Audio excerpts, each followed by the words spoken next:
Hola, Ilo Collective. How is Madrid? Hi. Hi. Hi, Brooke. Hello. Hi. Hi. I'm so happy to see you all. It's very, very exciting. And you're all back home now after this big journey. Yeah? Yes. Yes. I hope you've all been keeping safe. Yeah. Yeah. In house. We're safe. We're safe. Still alive. Yeah, well, I mean, such a shock, wasn't it, after we opened Niren? And I'm so excited to be talking because we've even got some photos here of when Cherie and I come to visit you all in Madrid last year, and also when Kimi and Pancho came to Melbourne for the first time at the Australian Print Workshop. And then, of course, when you all finally came to Australia, to Sydney for Niren, and we have some images of the really powerful performance that you all gave, and also the volunteer workshop, etc. But I was just wondering, it'd be really great if you could, if some of you could talk a little bit about the collective. Yeah. Well. Well, first of all, thank you for the invitation to you and the Monash University to let us be part of this talk. As it's part of a series of talk, and yeah, we wanted to start like with an introduction of the history of the collective, how we started in 2009, and so on. So I will, and I think in this history of the collective, we introduce ourselves in our subjectivity and so on. So I give the voice to Alex. I will put the PowerPoint through my computer. Do you want me to do the PowerPoint, or? No, we start with our PowerPoint, that is the history, and then we change to yours. Great. Okay. So, and we are so happy the exhibition is open again. I know, open for another 3 months. So good, so good. Yeah. It came to life again. That's good. Okay, so Alex, ¿qué pasó? A ver, espérate. ¿Tú vas cambiando? Va. Sí. Acá. Déjame ponerlo para que vayan saliendo pues, las fotos ahí poco a poco. Comentarles que migrantes, gracias Brooke primero también, como ya decían, de la invitación y de estar también aquí, aunque sea por estas líneas, de lejos, pero contarles un poquito del colectivo de migrantes transgresores de AYU como una introducción, que fue creado el colectivo en el 2009 por voces y cuerpos desde personas migrantes, racializadas, disidentes de sexo y de género.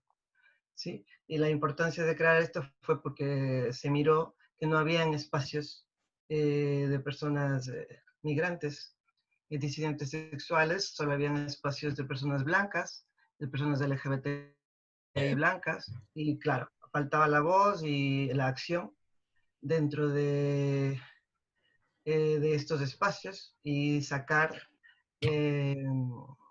bueno, nuestro andar.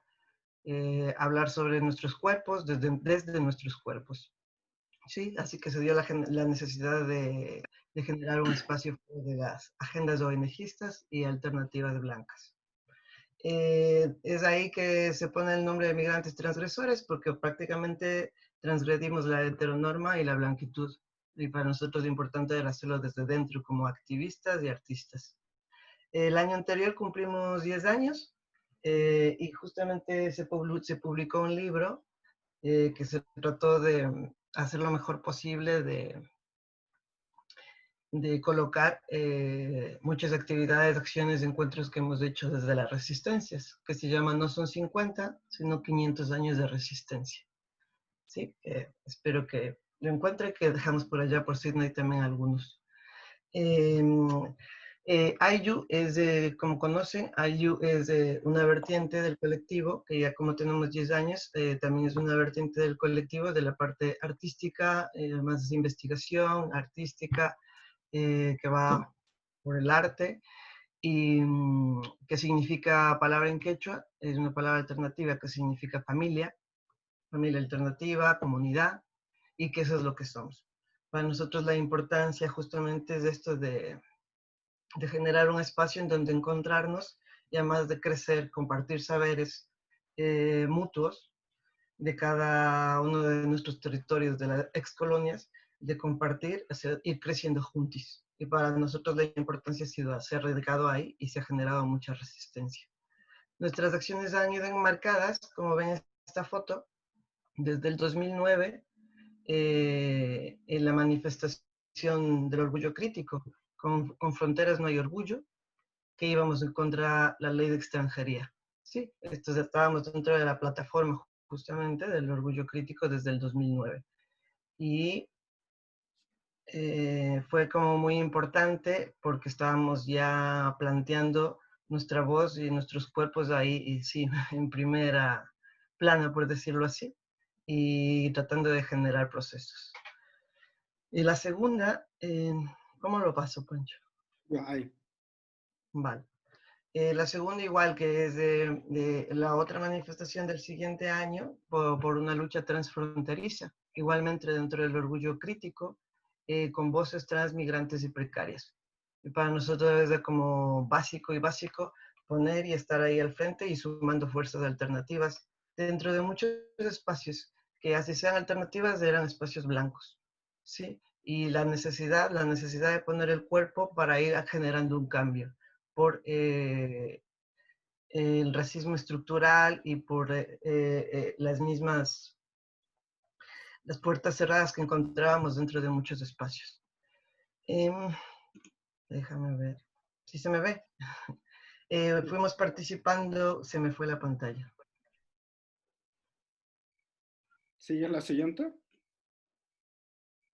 Sí, por favor. Ya, después fuimos participando en como les decía, nuestros procesos se han ido encaminando en encuentros, talleres y sobre todo en ir cuestionando la blanquitud y la heteronorma. Y para nosotros ha sido básicamente cuestionar desde dentro, así en talleres transfeminismo y de colonialidad. Como un ejemplo he puesto aquí, porque como les dije, hemos hecho un libro en donde hemos tratado de recopilar muchas cosas. Ha sido como difícil, porque han sido varios años y mucha gente, muchas acciones, pero ha sido muy enriquecedor. Aquí solo he puesto estas dos ahora de talleres y de charlas, como por ejemplo de taller de transfeminismo y de colonialidad. Y justo que comenzamos a hablar y cuestionar sobre cómo andamos en casa. Esto lo hicimos dentro de una organización, de un colectivo feminista, en donde prácticamente tampoco se cuestionaba la existencia del racismo. Trajo un poco de conflictos, pero a la vez, más bien después de años, ahora se está creando como puentes, como para ver, a ver qué pasa. ¿En realidad existe racismo? ¿En realidad no existe? Pero bueno, ahí estamos. El otro cartel es de un taller de grabado, igual que hicimos de descolonizar los deseos grabados de nuestros cuerpos, ¿sí? Como que marcar desde la importancia de nuestros cuerpos negros, mestizos, marrones, brown, marcar la diferencia y ponerlo ahí, posicionarlo y comenzar a hablar de nosotros con fuerza y voz. ¿Le cambias? Esta es otra manifestación, pero ya después de todo un proceso de un montón de talleres que se hizo prácticamente en todos esos años, y más en el año 2017 que hubo el apoyo de una financiación de World Pride. Hicimos muchos talleres de apropiación cultural, perdón, de transfeminismo, de hacer cartografías, de hacer encuentros afectivos, de gastronomía, de compartir saberes. Y después de todo eso, en el año 2000, 17. en el año 2017 se organizó la manifestación antirracista en donde nos unimos muchos cuerpos, que fue justamente una representación de esta pequeña foto, cuerpos negros, cuerpos racializados, salieron a la calle así a protestar por el racismo estructural, ¿sí? Y En justamente así. España. ¿Ah? En España. Sí, en España, en Madrid. Entonces, miren cómo ahí hay frases como mi cultura no es un disfraz, eh, será feminista, el feminismo será antirracista o no será. Entonces, para nosotros ya íbamos como marcando esas líneas, ¿no? Dentro de espacios incluso amigables, pero cuestionando todo. Eso. ¿Le sigues, por favor? Esta es otra, después vino la manifestación del orgullo crítico, que como estamos en junio, justamente ahora ya se está nuevamente planificando este año para el 28J, pues que es por el orgullo disidente sexual, GLBT, y este es el que hicimos igual en el 2017, que se llama El orgullo será, antirracista no será. Como les digo, fuimos marcando a través de nuestros encuentros mucho posicionamiento y la verdad mucha asistencia de personas pues, que se encontraban por las redes y todo, y ahora más que todo con mucha comunidad joven, intergeneracional, entonces como si que ha habido un diálogo diferente, ¿no? No solo presencial, sino que también a través de las redes, por el Instagram, por el Telegram y no sé qué, que yo recién me estoy enterando, claro. Y esta es una manifestación que demuestra una de nuestras prácticas, salir a la calle, era la primera vez dentro del orgullo crítico que se hacía un bloque racializado y prácticamente que generó una revuelta, porque dentro del mismo orgullo crítico con toda la gente blanca, era la primera vez que estábamos como, no sé, si 100 o 150 personas racializadas migrantes ahí con voz, con megáfono, y fue hermosa resistencia, la verdad, salir a esa calle ese día. Y así hemos continuado todos los años. Este año también ya se está preparando algo, así que les vamos contando. ¿Le sigues, Ceci, otra? No hay más. Sí. No. Entonces, yo les pasé a contar lo que más o menos como una introducción, lo que de dónde venimos migrantes transgresores, y yo creo que luego Kimi o Lucrecia van a contarnos un poquito más de las investigaciones que Yeah. el AYU ha venido haciendo. I want to talk about, yo puedo hablar un poco de la comunidad afectiva que tenemos. ¿Me escuchan? Sí. Sí. Sí. Sí, un poco, I will try to speak in English. Thank you again for this invitation, Brooke.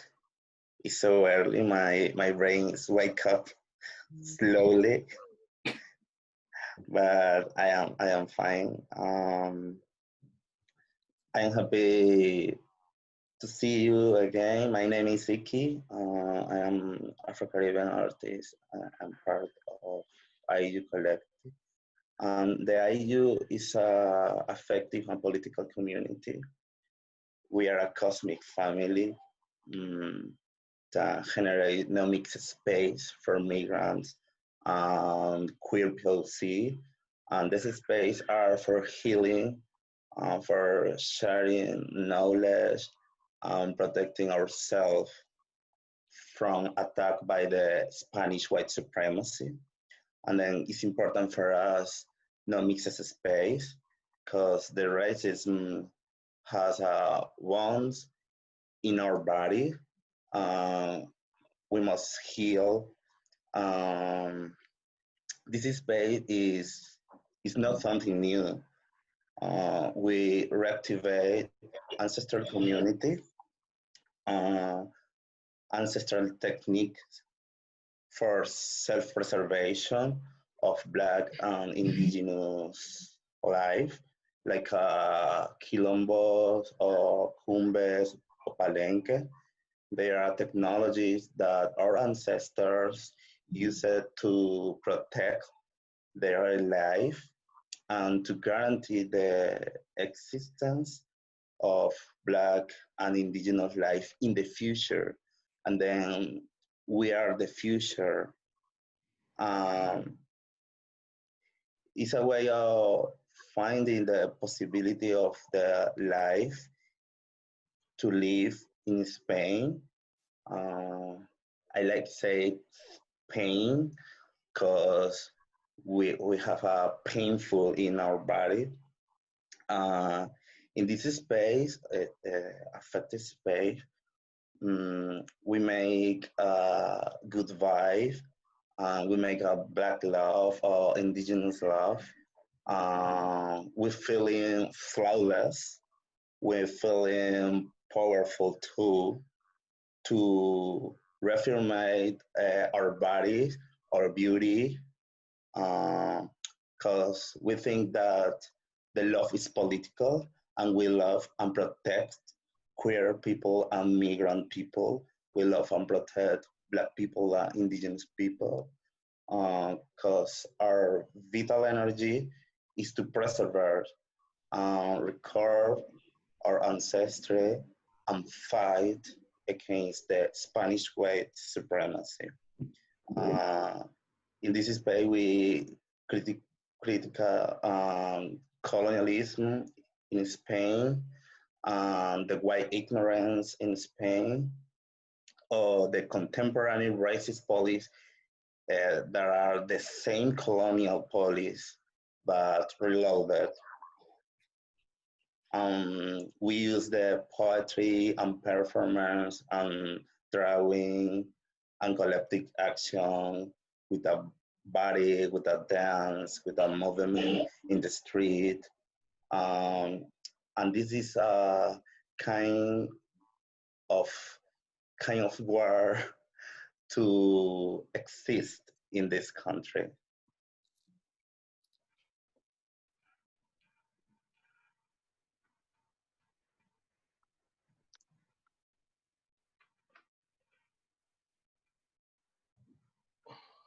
I don't know if anybody want to say something or to explain the exhibition. The next pic is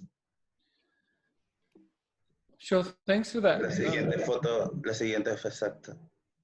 Yes. Ok. ¿Estás entonces, Shows? Ya, sí. Ok. Okay. Hello, Brooke. Hello, Hi. Melanie. And thank you, Brooke, and Monash University for the invitation and for this moment that we can share, no? in the distance, but can share. Voy a hablar un poco de trabajos anteriores que tenemos, particularmente en el año 2018, una exposición llamada Devuélvanos el oro, a la que también se le suma un libro con el mismo nombre, ¿no? Ese es un poco el trabajo de todo un año estando en residencia artística en Matadero, Madrid. Y bueno, pues Devuélvanos el oro fue esto, una exposición en octubre de 2018, cercano también a la fecha de octubre, que el 12 de octubre es el día que se habla de que Colón descubrió América, ¿no? Ese terrible hecho. Y en España eso se celebra como el Día de la Hispanidad, ¿no? Se celebra como un día nacional y es un día de festejo. O sea, España sigue celebrando ese día como su gran día nacional, el día que se expande hacia América y supuestamente la descubre, ¿no? Entonces, planteamos esta exposición llamada Devuélvanos el oro, ¿no? Seguimos, Pancho, a las siguientes. En esta expo, bueno, jugamos con distintas cosas como, por ejemplo, esos chalecos, que son chalecos de quienes son vendedores de oro, ¿no? O sea, de esta manera lo que nos planteamos con esta exposición es denunciar el expolio, denunciar el imperialismo español, pero no solo el imperialismo español como algo del pasado, sino como una continuidad, como Un colonialismo que continúa a día de hoy y que se actualiza y se reactualiza, ¿no? De hecho, decimos que esa colonialidad es continuidad, por supuesto, en tanto colonialidad, y que se reactualiza, por ejemplo, decimos en... cuando alguien no blanco duerme con algún neuroblanque, eso decimos, o sea, como se reactualiza en la cama, por ejemplo, a través del deseo, o se reactualiza también esa colonialidad en España por parte de las personas que vienen a cuidar viejos o niñes de personas mayores, ¿no? O sea, de venir a cuidar los hijos o viejos de españoles. Las tareas de cuidado que en general son hechas por personas migrantes provenientes de Abya Yala. Entonces, eso por un lado, ¿no?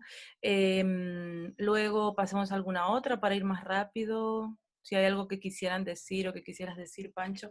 Este es un display montado como para generar un juego ahí con esta cabeza cortada, ¿no? Este es Louverture, líder de la revolución haitiana, y cómo le ha cortado la cabeza a esta blanca que tiene ahí, ¿no? Entonces, esta parte de la expo llamábamos a las personas racializadas o migrantes a que se pusieran de este lado de atrás, pusieran ahí su cabeza y tuvieran esta mano de una persona blanca, esa cabeza de una persona blanca en la mano. ¿Alguna otra? La siguiente. Este es un confesionario al que eran invitadas solo personas blancas, personas euroblancas, y tiene un audio que iba, un confesionario al estilo cristiano, ¿no? O sea, sabemos que España también se expandió la cruz, ¿no? O sea, de hecho se habla de la espada y la cruz, o sea, España expandió violencia de todo tipo y parte de esa violencia es también el catolicismo que llevan a nuestras tierras. Entonces, cuando hablamos de un confesionario es también haciendo un guiño a esta cosa religiosa, ¿no? Y lo que proponemos que quien se mete ahí escuche en el confesionario, que eran solo personas euroblancas, o sea, era un espacio no mixto también, es este audio que va a sonar ahora. El blanco es una posición política que representa los privilegios históricos de ustedes, que tienen acceso a estructuras e instituciones dominantes de la sociedad. Cuando hablamos de lo que significa ser blanco, entonces hablamos de política. Al igual que los términos negro, indio o sudaca, son identidades políticas que se refieren a una historicidad. Recordamos una larga historia de silencio impuestos a los pueblos no blancos. Recordamos una larga historia de silencio impuestos a los pueblos no blancos, de muchos lugares en los que no pudimos entrar o quedarnos para hablar con nuestras voces. Dentro del racismo, la boca representa el órgano que ustedes los blancos quieren y necesitan controlar. Si el sujeto colonizado habla, el colonizador tendrá que escuchar. El dominador blanco no quiere escuchar aquellas verdades latentes. Las quiere rechazar, mantener en la distancia. Una solo puede hablar cuando su voz es escuchada. Una solo puede hablar cuando su voz es escuchada. Aquellos que son escuchados son ustedes, los blancos que pertenecen. Y aquellos que no son escuchados son aquellos no blancos, que nunca hacemos parte. Cuando ustedes los blancos hablan, se supone científico, universal, objetivo, neutral, racional, imparcial. Cuando nosotras no blancas hablamos, se nos impone que no es científico. Es específico, subjetivo, personal, emocional, parcial. Para Occidente, ustedes tienen hechos, nosotras opiniones. Ustedes tienen conocimiento, nosotras experiencias. Blancos, ustedes siempre nos han silenciado. Ahora les toca callar y escuchar. Muy bien. Bueno, esto es parte o sea, esto es también parte de la exposición. Como ven, acá hay un altar que ya van a ver, se repite, o sea, un altar que vuelve a estar como objeto sagrado para nosotros en la expo que tenemos en Arts Space, de la que luego hablaremos más. Si ven aquí adelante hay una frase que dice plantación adentro, se sabe la verdad, y esto es una frase de una canción de salsa, ¿no? O sea, es algo que solemos hacer, es un juego con la música popular, porque reivindicamos también esto como, reivindicamos la música popular, reivindicamos las telenovelas,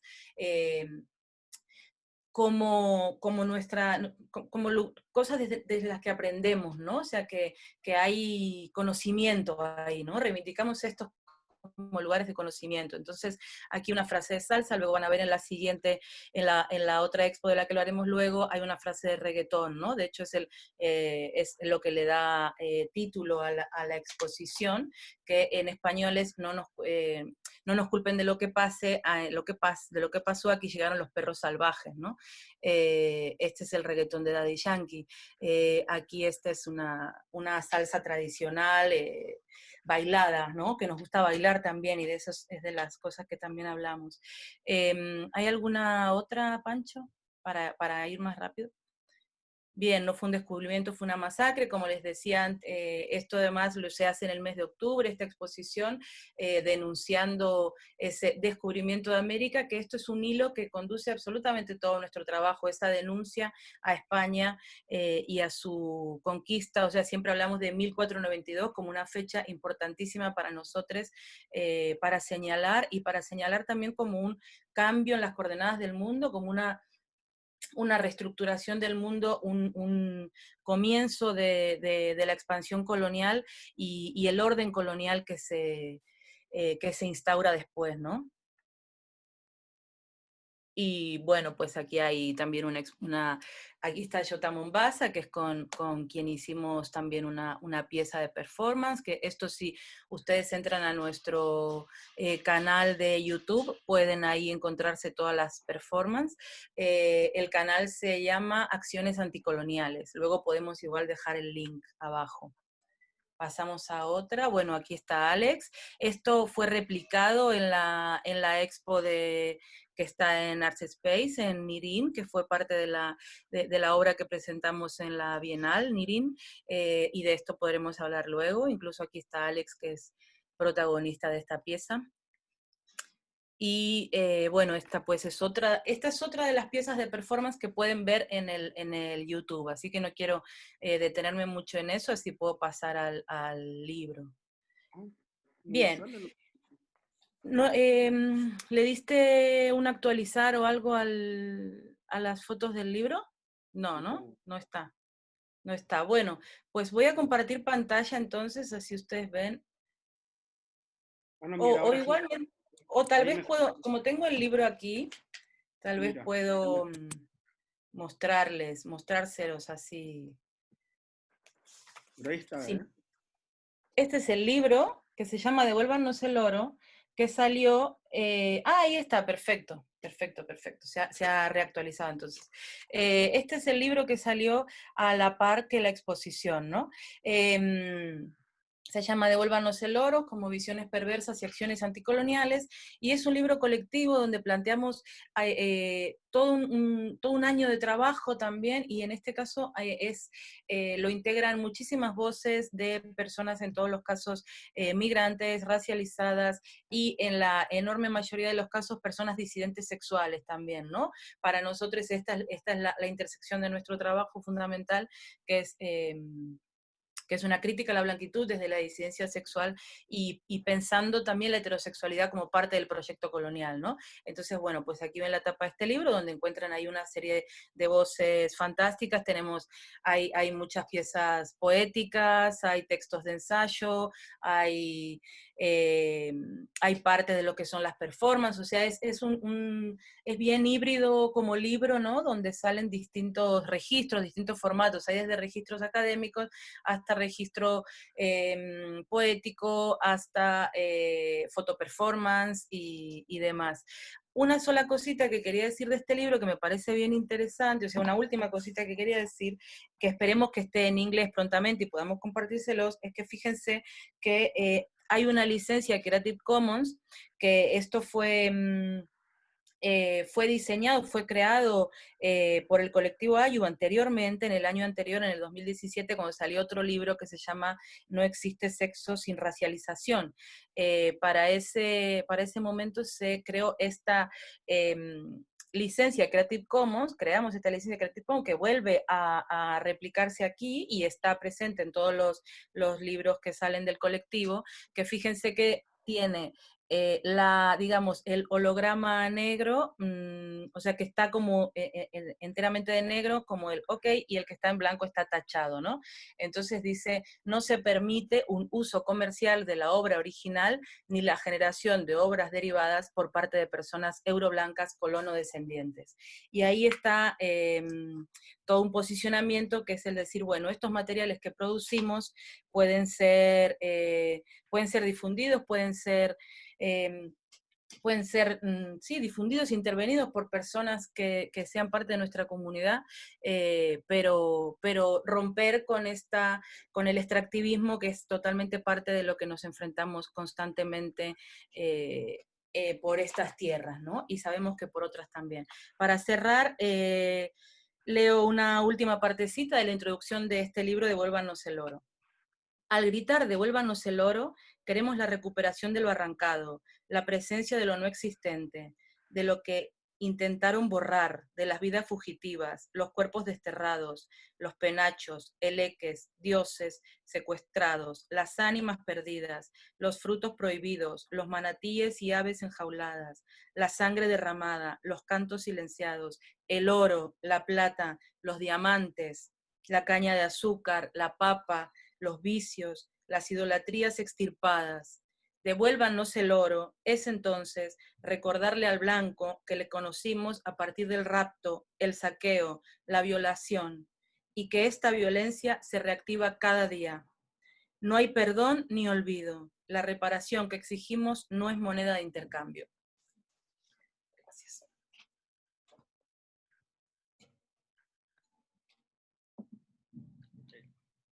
Gracias.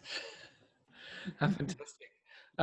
There's so much to discuss, and you know, I'm really wanting to ask before we even jump into your installation in Sydney at Forniran, how has it been, the kind of, you know, this effect of Black Lives Matter, you know, and the terrible murder of Mr. Floyd? And I mean, in Melbourne, in Australia, there have been lots of rallies. Thousands and thousands of people have been out in the street. And I'm, you know, just wondering the kind of solidarity, what has that been like in Madrid? Iki, you're on mute, darling. Yes, you're on mute. Tu micro, Josh. Josh, tu micrófono. Josh, micro. Sorry, I'm asleep. Well, it's so painful because when we say the colonialists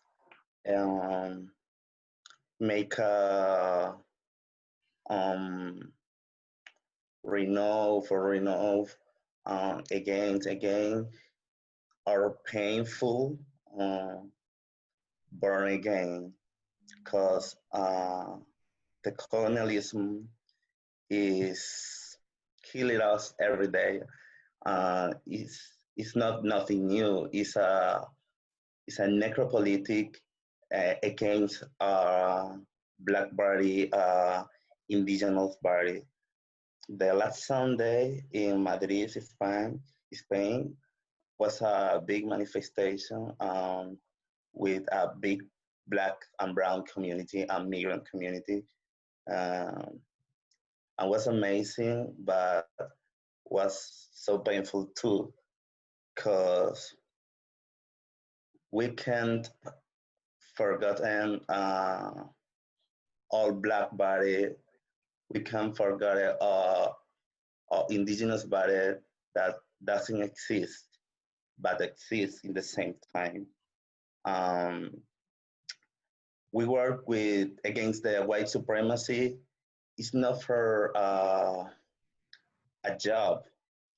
We work against white supremacy because we have a painful. We want justice. We want another world. We think about the future. Um, the collective IU make an important work for Black and Brown community, for healing too, because we use poetry, performance, drawing, collective action, because the white ignorance in Spain is so big. Um, there are contemporary racist policies, uh, are some the same policies that existed in the past. There are jail or prison like a plantation in Spain. There are uh, I don't know how to say like one black body wrong. Uh, I mean, in this moment, Black indigenous body still alive because we are together, because we escape here in Spain. It's the same thing in the United States. It's the same thing in Australia because I saw manifestation with trans women in Australia against the policy. Um, and they are strong, but the police want killer day. And then it's so complicated in this moment because when we talk about Black Lives Matter, we talk about Black love, we talk about Black and Brown love, we talk about good energy, we talk about self-preservation, collective self-preservation. Um, it's important for this reason, make a community, make a cosmic family, because the white supremacy never ending, but the Black life and indigenous life never ending too.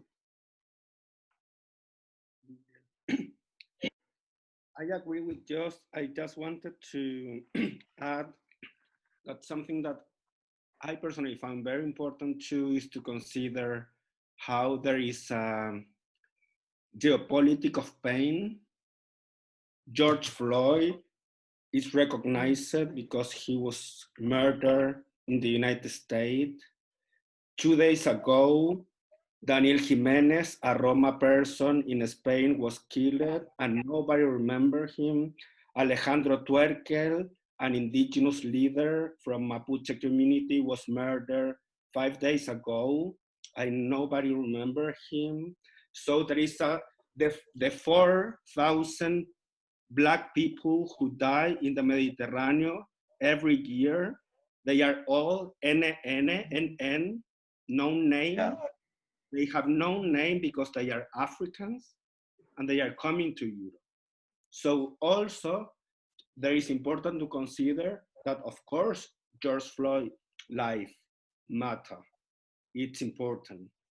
But there is a whole geopolitics of this structure of recognition of which life has to be remembered and which body doesn't even have a name. And that's an important thing to point out, like there is a structure that we have to consider. And in the European context, and especially in the Spanish context, there is a blindness about all the murders. They are killing people because of European and Spanish white supremacy. So that. I mean, this is definitely what came up in the rallies that happened that I went to with Marcia Langton and Mayor Tilly, a friend, and many other people. Namila Benson was there, Ms. Risk was there, many other, people who were in the Biennale, who are, people from, PNG, from many different backgrounds. But for us, it's deaths in custody, in like since the investigation into deaths in custody, the report, there have been over 400 people dying in custody. Not one police person has come to justice for that. You know, like has been kind of prosecuted. Sorry for that. And but we were like you said, Jos. I mean, it was overwhelming. And so many brothers and sisters from all over the world that were coming together, you know, of Brown and Indigenous and other people as well, in such solidarity that it was very different in every state. But I'd love, you know, to hear, maybe I can show some images of your studio in Madrid when Sheree and I visited there, because it's a place of coming together as well. And it would be great to maybe talk a little bit about how you all work in this studio, how important this studio is for your collective, but also for the people who are in your life, and the safety around that, and that love, and that you know, that healing. I think is such an important space for people to understand what that is. So I'll share my screen. Here we go.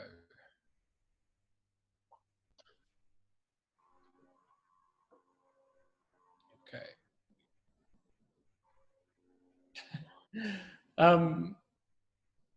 Might go back a bit. I was so impressed by the entrance of your studio, by the way. But this was an old meat market, yeah? Yes, it was. Which is, you know, a lot of blood. Yeah. But yeah, I was just wondering if you know, one of you would like to say a few words about the studio and what it means to you all. Alex, tal vez quieras decir algo sobre nuestro espacio, Matadero. A ver, ¿Qué significa para nosotros? Cuéntame, decirte nuestro espacio, del Ayu. ¿Qué significa para nosotros ese espacio que tenemos ahí? Kimi también. ¿Quién me quiere decir algo? No, todavía. Bueno, para nosotros ha sido como entre duro y bello, por otro lado, de tener este espacio que tenemos en el centro de residencias, un espacio de proyecto de acciones perversas y anticoloniales, decoloniales.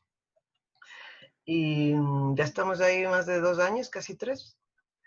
Y para nosotros ha sido un trabajo, eso como les decía, en un principio duro, hermoso, porque ha sido como trabajar la parte del racismo desde que entramos, porque prácticamente dentro del arte era un espacio totalmente blanco.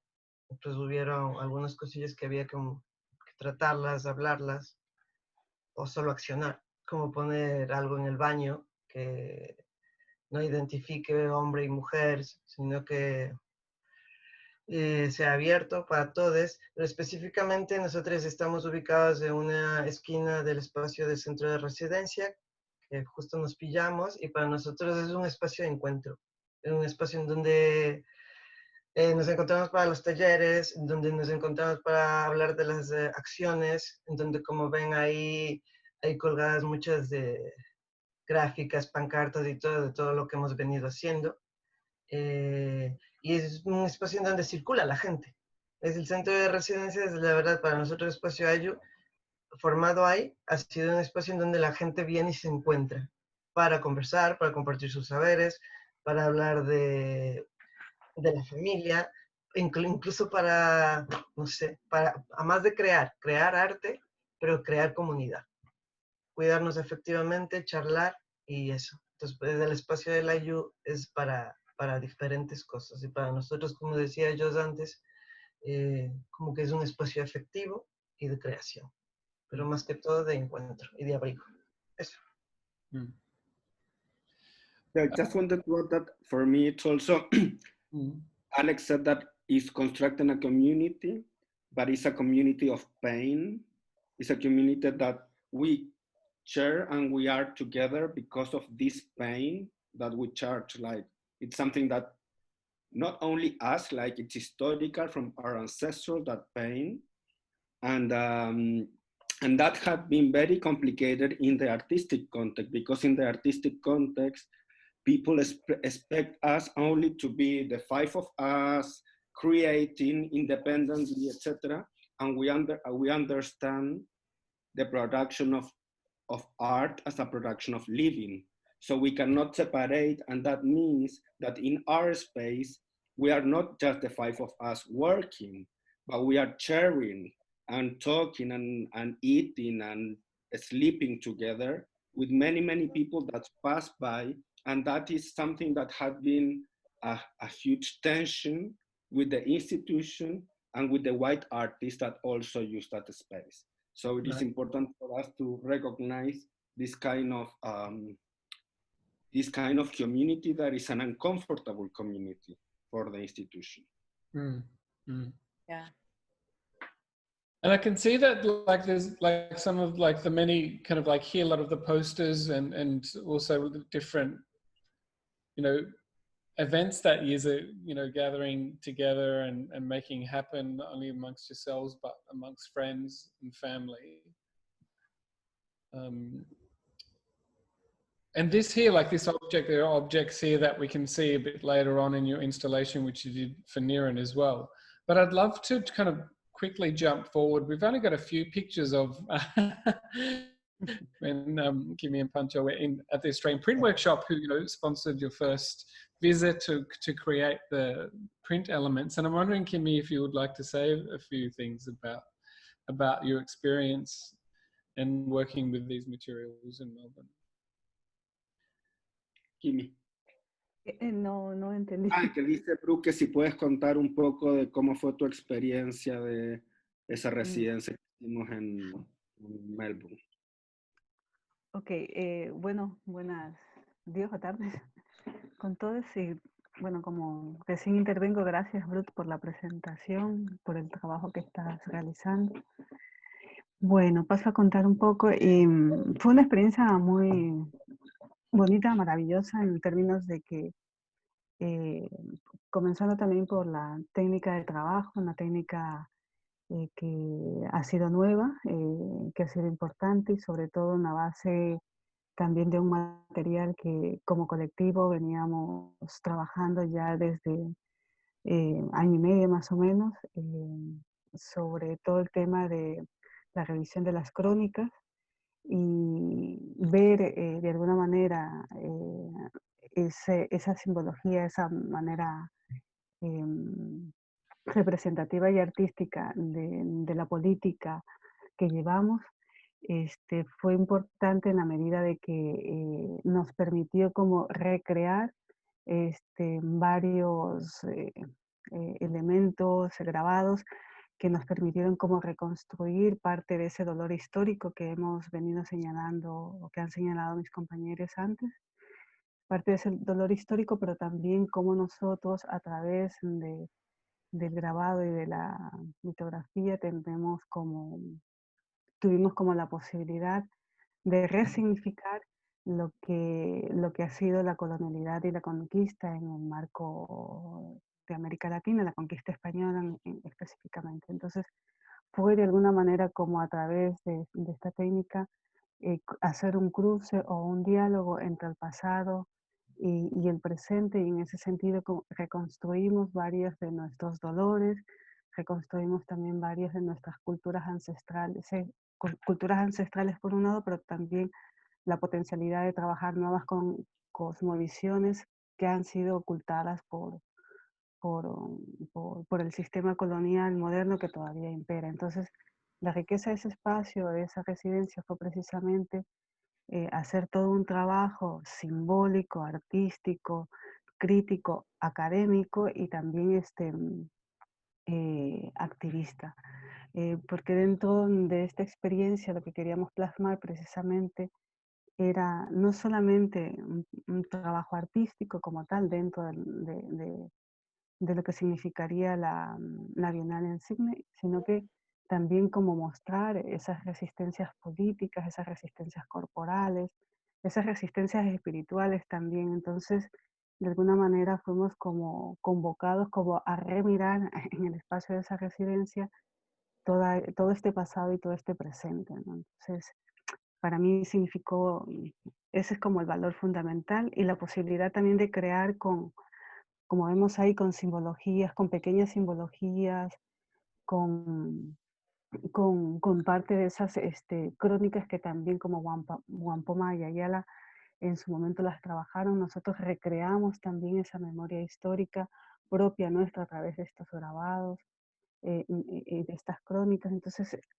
ese detalle también que significó la creación del día a día, de un trabajo también fuerte, pero que al mismo tiempo significó como esa maravilla de hacer presente un pasado que se nos ha sido por un lado negado, en tanto que ha sido borrado, pero también al mismo tiempo crítico, en tanto que ponemos en el punto de mira y crítico a la colonialidad española, ¿no? A la conquista española.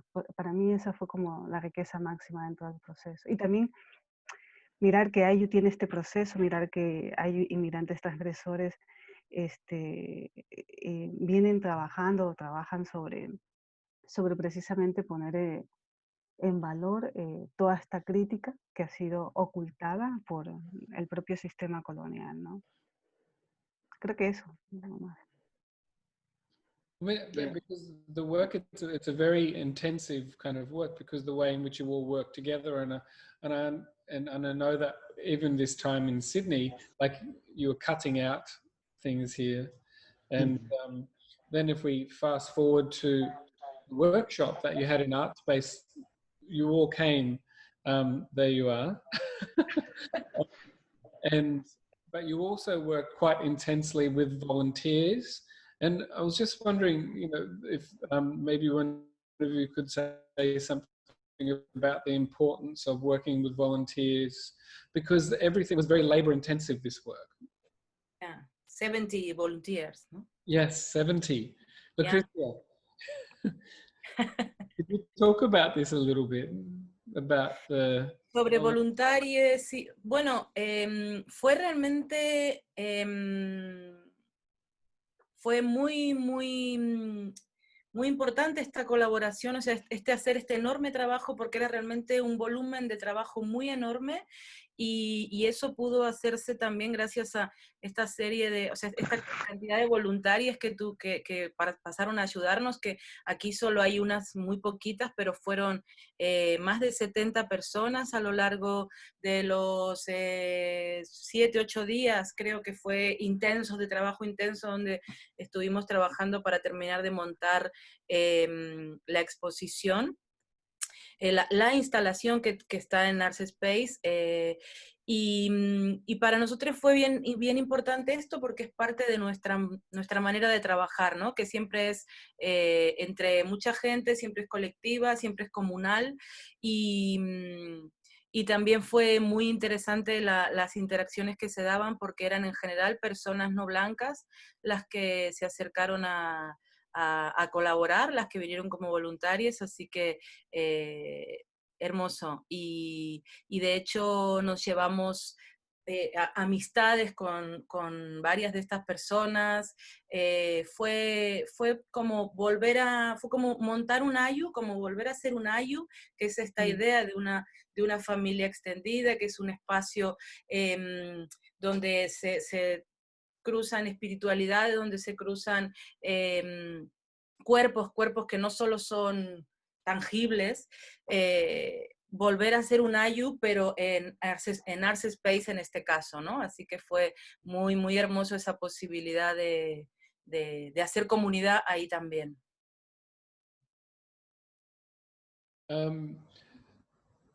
Maybe we should just... What's important also is that the volunteers made a connection with what we were doing. And that's something important, because it is not like just working with visual elements and textual elements from the colonial history or the colonial chronicles, as Kimi was talking at the beginning, but there is a connection. And that connection means that those historical elements are not dead. Those historical elements are still alive, and they they have a sense in the present. Mm, Yeah. mm. Well, it was always this sense of community that was so important for the Colectivo to have within Sydney, because otherwise it wouldn't happen. And I know that you all feel very strongly about this, and that's was such a fantastic outcome. And so much to talk about. But here is we have some images of the abominable sin of sodomy. Because your installation at Art Space, it's such a fantastic coming together. I remember speaking with all of you, and with Cherie in Madrid, and also, you know, when you came to Melbourne for the Australian Print Workshop. I mean, it's a really intense, incredible, immersive installation. And there's sand on the ground, so when you walk in, there's sand, and then all of the beautiful and powerful collages are hanging, and there's also video works and sound throughout this maze, this kind of labyrinth. And it would be really wonderful to maybe hear a little bit about the labyrinth and the meaning of the labyrinth. Yes, well, we took the idea of the labyrinth coming from an architectural structure from the Andes. That is the Huaca. The Huaca is a sacred space in the Andean, in different areas of the Andes culture, pre-colonial architecture that was an aspect of tomb, a space of death, as a space of recovery, but it was a labyrinth in the sense that you cannot coming into death in a simple way, in a straight way. It always have to be like a zigzag process to reconnect with death, not understanding death in the Western way, but death, that's something and people that is still alive. So we recover that architecture in the sense of those ancestral meanings of the Huaca, and recreated through these different prints we had there that were more than 400 prints, if I'm not wrong. Yes, a lot of work. And could you talk a bit about this sign here? Or Iki, did you want to? Yes? This sign. Sí. The sign. I remember when you wanted to like get this done, this sign. It was so important in regards to the historical context of the treatment of Indigenous peoples.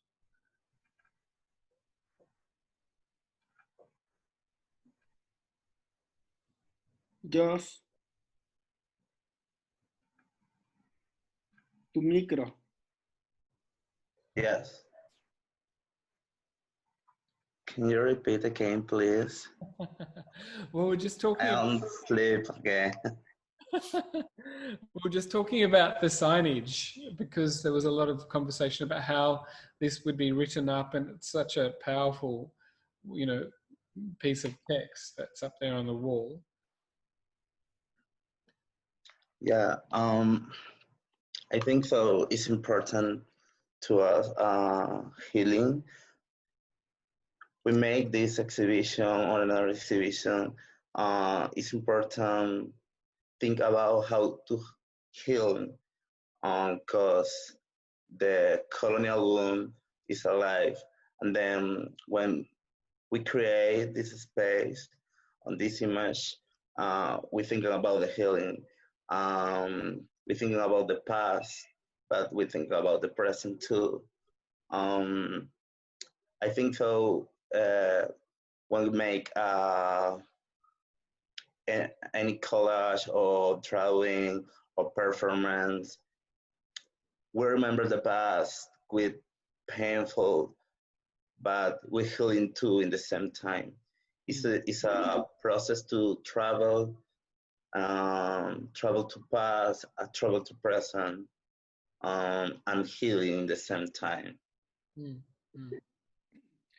But also something important is that that sentence, caution the savage dogs arrives, is a sentence from a popular song of reggaeton. Reggaeton. Yeah. I look at talk about this. Yeah, but something that is important, I think, is this idea of the savage dogs. It is connected with the memory of the dogs as a weapon of the colonizers. That was present also in the exhibition in another of the prints we made. The dogs at the beginning of 16th century was used as a weapon to, ¿cómo se dice? To kill the sodomites, the people who were not in the Western heterosexual project were killed by the conquerors, by the dogs. So the idea was to recover and reverse this colonial origin of the dog as a weapon of death to indigenous people and Black people, and how this idea of the dogs can be reinvented in terms of, yes, we are the dogs and we are savage. Yeah, and when we talk about the healing, about the dog figure is travel to past to remember that fact that Pancho talked, bring this fact in the present and make another composition of painful. For example, when we talk about the dog, we talk about the perreo too. It's a kind of dance of twerk, and then we can healing across through the dancing, through the twerk. Perreo is like a twerk from Caribbean, and there are a connection between past with a killer dog and healing dog, because in the present we use in the body to healing through the dance, through the body, through the twerk, through the pleasure, dance with pleasure. And we talk about, when we talk about dogs, savage dog, we talk about the Núñez de Balboa dogs, but we talk about the perreo too, you know, the twerk too, the pleasure, the community, the collective orgasm through dancing. And I think this is such an important aspect of the project about using these historical images and how they link to the present, because unless you are studying these historical images or have a special interest, or communities like we are that are connected to these historical images because they're still used to define us, people really don't understand where we're all coming from. And I just would love to show, I don't think we have an image. I'm just going to pause this show just for a second, because I think it's very important to show an image of the dogs here in the catalogue. Yeah. This is a real event, and these are recorded in the Spanish conquistadors. You know, happened internationally. I'm just going to go back to the screen now and finish looking at this really. Here we go. And then we enter, as you say, in this tomb, Pancho, and then you finally come across this sacred space. And this was a space that you have in your studio, and the importance of this, they come from, like, there's these objects that come from all of the different homelands that you all come from. And I think it's really important that people who are listening to this talk understand the different cultural diversities and backgrounds that imbue and kind of fill this sacred chamber. And I'm just wondering if you could all maybe say where you come from, or, you know what I mean, like maybe the importance of the objects. And yeah, well, we recognize that we are not essential or essentialist in terms that our memories are constructed by different origins of different cultural backgrounds. In those terms, none one of us, I think, it is poor something, but it's a mixture that is a mixture of pain. You know, when there is mixture, that mixture is not like we mix this, and we make something new that is nice. It is always a mixture that implies, yeah, something that it's not comfortable for any of us. So what we wanted to do in this altar was to connect different backgrounds that we all have, like Mapuche's culture element, or Aymara element, or Valdivia elements from different indigenous backgrounds, where also the sexuality was not considered as the heteronormative project of the Western culture. So we include things related to the diasporic African culture, and also elements from popular contemporary culture, like Sarita Colonia, that is a saint from Peru, a saint from queer people, from sex workers, from people in jail, but it's a saint that is not recognized by the church, you know. So Yeah. that we wanted to make a mixture of those elements. Y una cosa, y también hay objetos personales muy preciados, ¿no? O sea, todos son objetos personales, ¿no? Todos son parte de nuestras cosas, y entre ellas, solo por decir algo, por ejemplo, hay unas semillas ahí en un recipiente pequeñito que han pasado de mi tatarabuela a mi bisabuela, o sea, como unas semillitas que ellas han ido siempre guardando, y hay una parte, un poquito de esas semillas ahí, por ejemplo, también, ¿no? Entre otros tantos objetos. Yeah, there are different objects from Yoruba culture too. This spade is a mix, is a mashup, like a sum between Afro-Indigenous culture. This fact is important because these aliens to life, spiritual aliens to life. For example, in the front there are a drawing. Is a god from Caribbean, and is a kind of god between butterfly and snake and river and rainbow, no human god.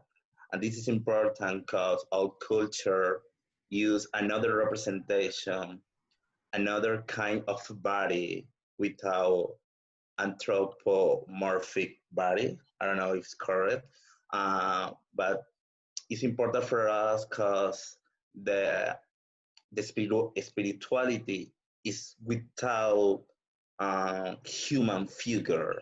There are another kind of representation. In this sense, our world have another kind of representation in our culture, not only human representation like white supremacy made with the war.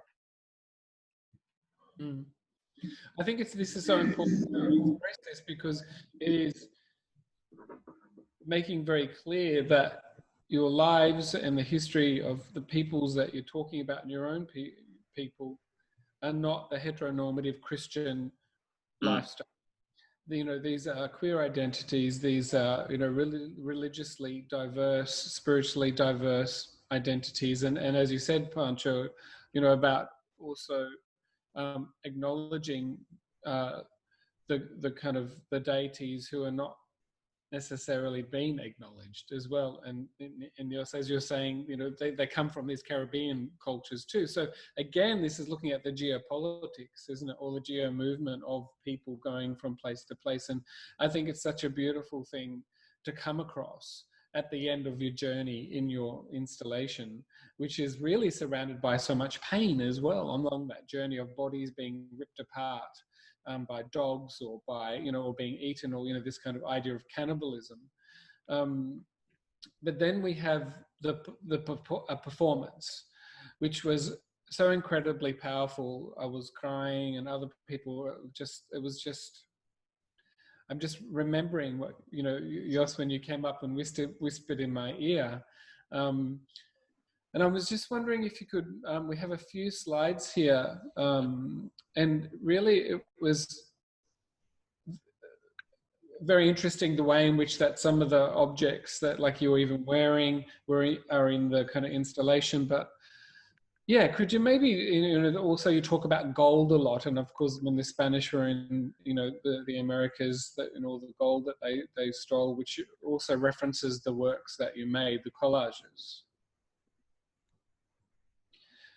But there were these manifestos that were read out. I mean, I know that a lot of you had a turn in reading out these manifestos.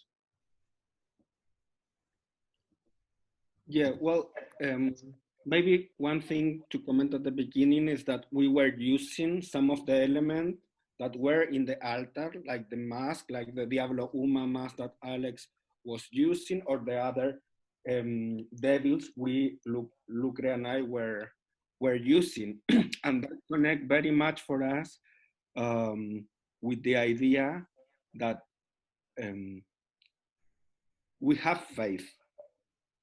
White queerness never believe they are rational, you know, and we try to recover those non-rational and affective way of ancestrality of our queer memories.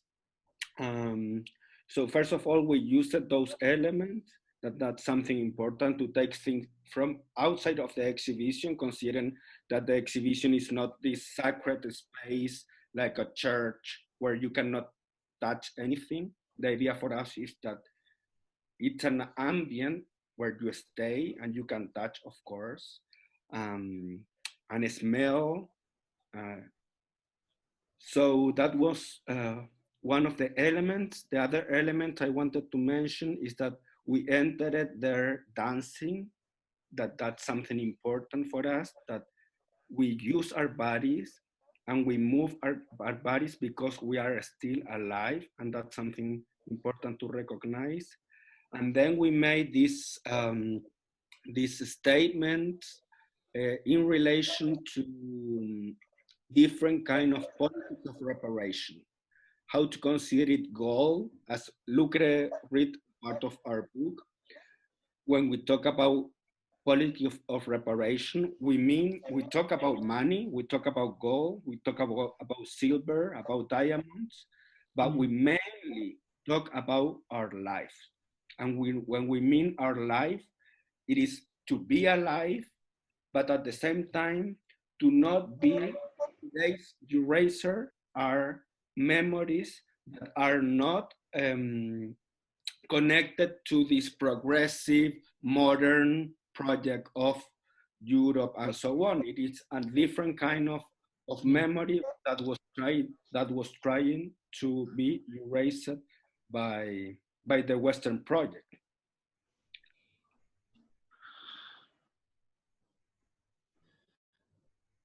And this here, I mean, it's like, you know, then you picked up the all of the things that you were selling, and it's kind of interesting how, like, there was this kind of comment on consumerism as well, because people could put money into the glass box and like buy something, like, you know, these are badges and T-shirts and, you know, things that really activate your lives these days. That's important for raising funds and raising money for the activities to support trans people of color and indigeneity. I mean, this really is a full circle, isn't it? It kind of goes back, because you do this through your culture and through your dance. Yeah, well, no sé si alguien quiere más comentarlo mejor. We try to reflect on the memory of the popular market in our countries. Yeah. Those popular markets that are based in the false copy never selling the original because the original is in the United States, in Europe, etc. But creating a fake and a fake of what would be. That is the same if we think in our city in South America in relation to the cities in Europe. There is always a process of copy and error that we were trying to reflect, that at the same time is the way to survive. Alex was working very hard in the production of those teachers and everything, because it is a way of life. It is a way of life that is connected to my father, to different people that surround us, that is part of our way of surviving.